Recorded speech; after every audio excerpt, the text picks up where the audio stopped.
Assalamualaikum warahmatullahi wabarakatuh. Jumpa kembali bersama saya Gap. Kali ini kita akan membahas soal yang muda yang berkarya. Kita punya teman ngobrol kali ini yang akan kita korek-korek di sesi korek-korek inspirator ini, yaitu seorang penulis muda Sulawesi Tengah yang sudah menelurkan beberapa buah buku karya tulisannya. Ya, kali ini kita akan berbincang-bincang dengan Rahma Amai, seorang penulis muda Sulawesi Tengah yang memiliki bakat yang sangat potensial. Oke, kita langsung saja menyapa Mbak Rahma Amai yang saat ini berada di kota Palu. Oke, Nona Amai, sudah tersambungkah? Belumkah? Coba dicek dulu kah? Halo, selamat malam. Gimana kabarnya? Semoga kita semua dalam keadaan sehat walafiat. Eh, Amai, Rahma Amai ya. Terima kasih sudah bersedia untuk menjadi teman ngobrol di room ini. Saya akan korek-korek sedikit ya soal Amai yang dikenal sebagai penulis muda Sulawesi Tengah. Mungkin saya tanpa panjang lebar lagi, saya akan langsung mulai.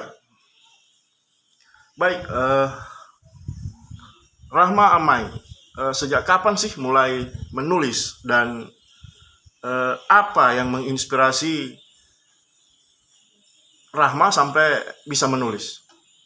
Jadi saya itu mulai menulis di tahun 2015, awal saya kuliah dan itu masuk pada semester 2. Dapat inspirasi dari mana sih menulis buku?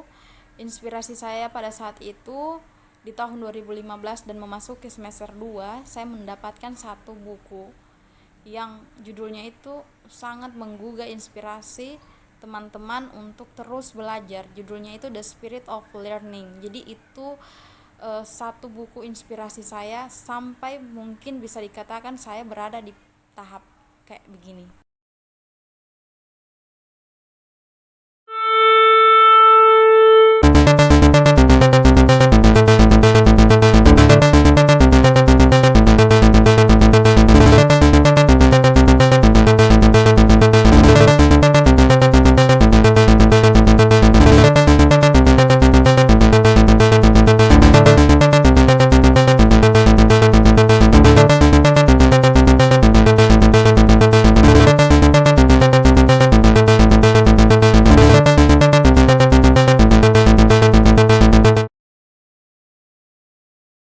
Jadi seperti itu ya.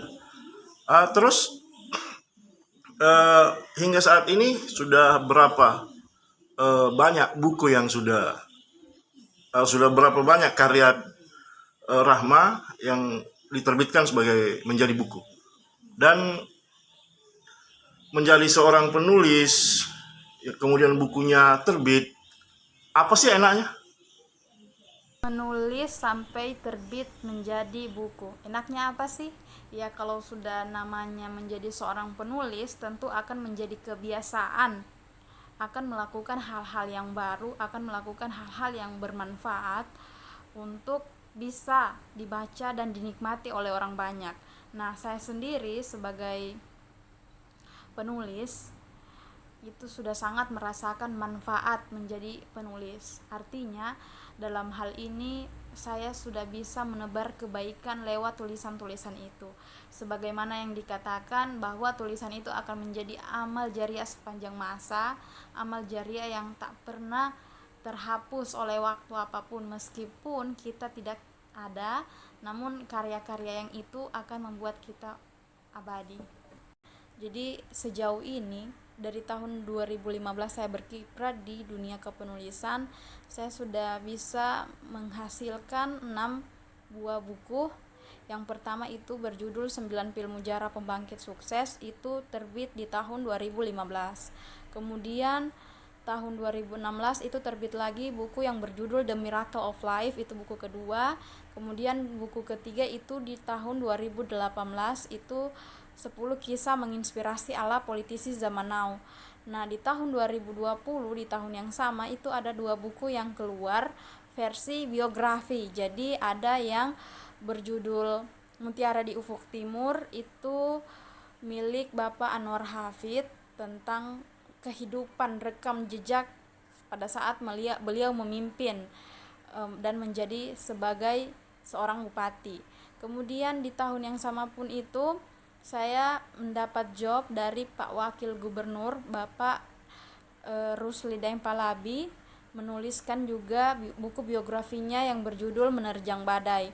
Nah, di tahun 2021 itu saya berhasil lagi mencetus buku yang berjudul Melepas Tanpa Pesan, yang versinya jauh sangat berbeda dari buku-buku sebelumnya.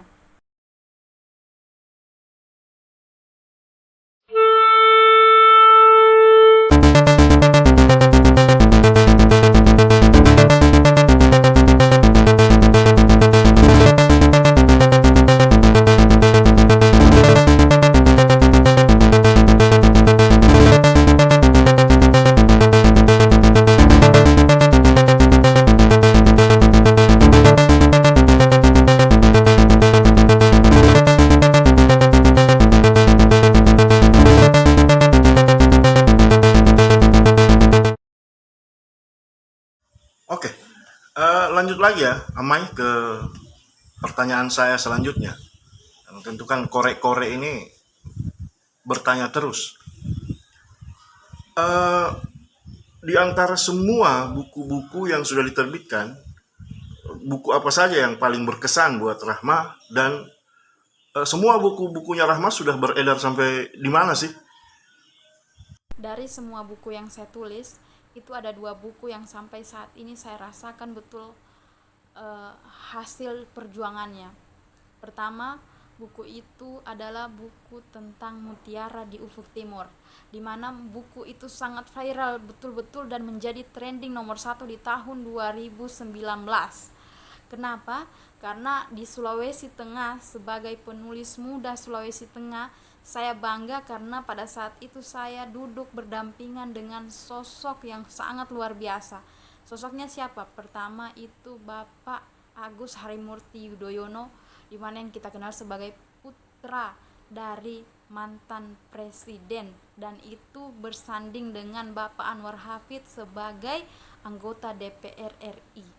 Bagaimana bangganya, dan sumpah luar biasa, itu adalah peristiwa yang sangat berkesan, yang sangat tidak mudah untuk dilupakan. Dari semua perjuangan yang melelahkan membuahkan hasil yang betul-betul rasanya itu takkan mampu untuk dilupakan. Nah, buku yang paling berkesan kedua itu adalah buku yang berjudul Melepas Tanpa Pesan. Nah, pasti semua teman-teman media, teman-teman netizen pasti pernah baca buku yang berjudul Melepas Tanpa Pesan. Buku Melepas Tanpa Pesan itu sangat berkesan karena buku itu jenisnya genre romance, di mana buku itu bercerita tentang satu pasangan yang ditinggal pada saat lagi sayang-sayangnya, ditinggal pas lagi perempuan sudah dibuat nyaman oleh laki-laki tersebut, ditinggal pada saat si perempuan sudah memberikan hatinya tapi malah disia-siakan. Nah, itu sangat berkesan, dan betul-betul saya menulis buku itu pada masa sangat galau di Oh, atas galau. oh, Jadi inspirasinya dapat, kemudian feel-nya dapat. Makanya saya rasa buku itu kemarin menjadi buku yang sangat fenomenal karena selain isinya bagus, buku itu tersebar eh, di beberapa wilayah di Indonesia dan bisa menembus di wilayah Brunei dan Amerika. Buku-bukunya beredar sudah sampai di mana? Nah, pertanyaan ini sangat bagus. Jadi buku-buku saya itu beredar itu hampir seluruh Indonesia. Nah, kemarin buku yang terakhir dengan tema melepas tanpa pesan itu bisa tembus di Australia dan di Brunei Darussalam, karena memang saya endorse orang, kemudian ada yang memang pesan sampai di Brunei dan masuk ke Amerika, dan itu menjadi satu kebanggaan, satu kehormatan, buku saya bisa sampai di sana, hanya orangnya saja yang masih di sini. Nah, kemudian di buku Melepas Tanpa Pesan itu kemarin memang dinikmati pembaca itu anak-anak muda, karena memang masa galau itu sangat berlaku pada diri mereka, makanya mereka mungkin menikmatinya sampai kemarin sempat tersebar di Papua, itu di Ternate, di Aceh, dan beberapa kota-kota besar lainnya. Mutiara di Ufuk Timur, buku yang bercerita soal biografi seorang pejabat publik bernama Anwar Hafid. Itu gimana ceritanya itu sampai si Amai bisa menulis buku itu?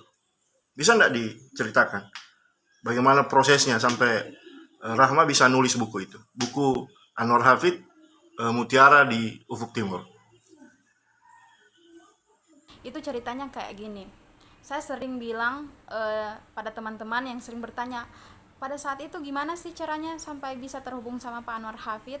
Jadi memang saya selalu bilang, saya menantikan beliau itu sekitar 2 tahun. Jadi memang saya punya rencana besar jauh sebelumnya, jauh sebelum menulis buku tentang Mutiara di Ufuk Timur itu adalah bagaimana niat saya bisa ketemu dengan Bapak Anwar Hafid. Namun memang karena saya kuliah di Unisa dan saya punya banyak teman-teman senior di Unisa yang kebetulan dekat dengan Bapak Anwar Hafid, maka saya mencoba untuk komunikasi, mencoba untuk membangun silaturahmi agar bagaimana caranya bisa terhubung dengan Bapak Anwar Hafid, dan itu pun terjadi pada saat senior saya memperkenalkan saya dengan Bapak Anwar Hafid. Nah, pertemuan itu kalau tidak salah sore, tepatnya di Jalan Samratulangi, saya perdana ketemu dengan Pak Anwar Hafid, membicarakan soal kontrak kerja dalam bidang kepenulisan untuk bagaimana bisa menggagas nanti perjalanan hidup dan rekam jejak pada saat beliau menjadi bupati di Morowali. Nah, pada saat itu Pak Anwar Hafid langsung mengiyakan dan saya pun langsung mulai bergerak untuk cepat-cepat cari referensi untuk menulis dan menggagas tentang beliau. Luar biasa. Menulis buku seorang pejabat publik yang 2 periode menjadi bupati di Morowali, kemudian saat ini menjabat sebagai anggota Komisi 2 DPR RI, menulis buku tentang biografi seorang Anwar Hafid ya, Mutiara di Ufuk Timur. Saya jadi penasaran karena kebetulan Pak Anwar Hafid ini adalah idola saya. Saya jadi penasaran. Tadi Amai bilang soal pertemuan perdana waktu itu. Kesannya Rahma sendiri terhadap Pak Anwar ini seperti apa? Maksudnya di mata Rahma, Pak Anwar ini seperti apa? Kalau berbicara tentang Bapak Anwar Hafid, saya selalu bilang, saya selalu katakan bahwa sebagai penulis, saya mengambil perkataan dari masyarakat setempat pada saat saya menjadikan masyarakat sebagai sumber referensi saya pada buku Mutiara di Ufuk Timur.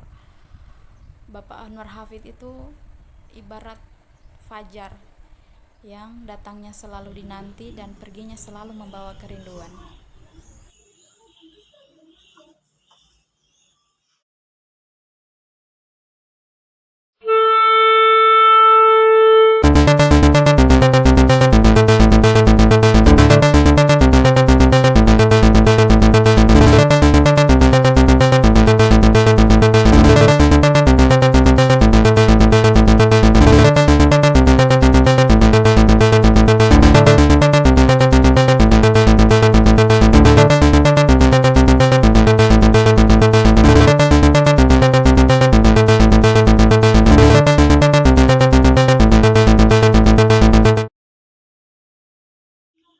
Di balik setiap orang hebat selalu ada orang yang menginspirasi. Buat Rahma sendiri, Siapa orang yang menginspirasi perjuangan Rahma?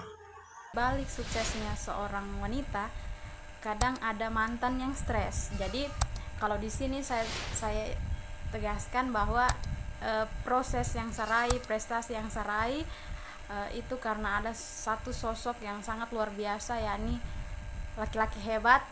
Mungkin kalau bicara tentang laki-laki tak terlepas dari sosok ayah. Dialah yang menjadi orang hebat, dia yang menjadi inspirasi terbesar dalam hidup saya sampai saya berada di tahap ini. Oke, perbincangan yang sangat menarik. Mudah-mudahan perbincangan kita ini bisa menginspirasi atau bisa bermanfaat buat semua orang, terutama diri kita sendiri tentunya. Baik, yang terakhir Rahma, boleh nggak Rahma berikan kita tips menulis dan juga motivasi? Mungkin ini bisa jadi sekalian closing statement dari Rahma untuk pertemuan kita malam ini. Silakan. Jika ingin menjadi penulis, temukanlah duniamu dengan menulis dan membaca, karena konsep utama adalah membaca. Nah, teman-teman akan mendapatkan inspirasi yang sangat banyak apabila teman-teman itu mampu membaca dan betul-betul menikmati proses daripada menulis itu sendiri. Closing statement dalam acara ini, saya ingin mengingatkan kepada teman-teman, saya ingin memberikan motivasi yang luar biasa kepada teman-teman. Tetaplah berkarya, tetaplah menjadi manusia yang sangat berguna, karena hidupmu, masa depanmu ada di tanganmu. Kita hidup memang membutuhkan bantuan orang lain, tapi kerja keras, kerja konsisten, komitmen itu ada di diri sendiri.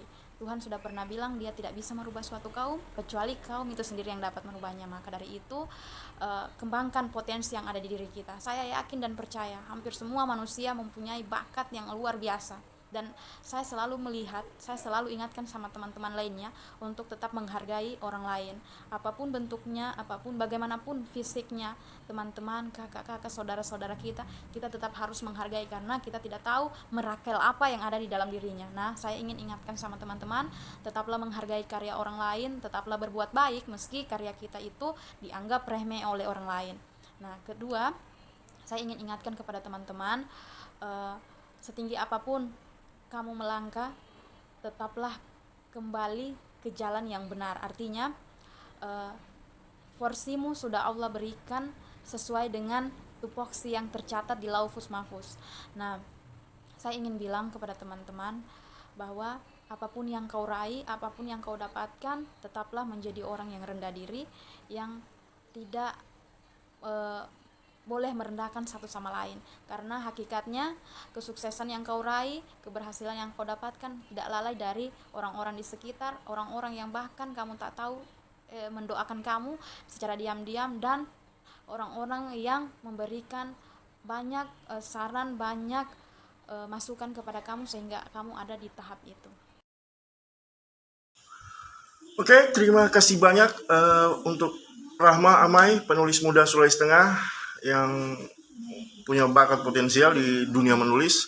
Terima kasih atas waktu, kesempatan, dan ilmunya yang dibagikan di room ini. Mudah-mudahan bermanfaat bagi kita semua. Dan semoga ke depan Rahma bisa tambah sukses, tambah maju, dan tambah hebat. Yuk!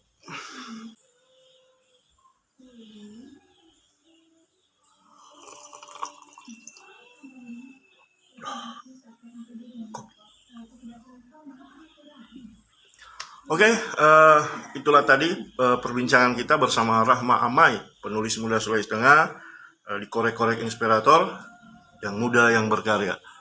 Mudah-mudahan bermanfaat untuk kita semua, bisa menginspirasi kita semua, amin, mudah-mudahan. Dan dari room ini saya Gav mengucapkan terima kasih banyak atas atensi dan perhatian kita semua. Semoga kita semua panjang umur, sehat selalu, dan berada di bawah lindungan Tuhan. Amin. Assalamualaikum warahmatullahi wabarakatuh. Merdeka.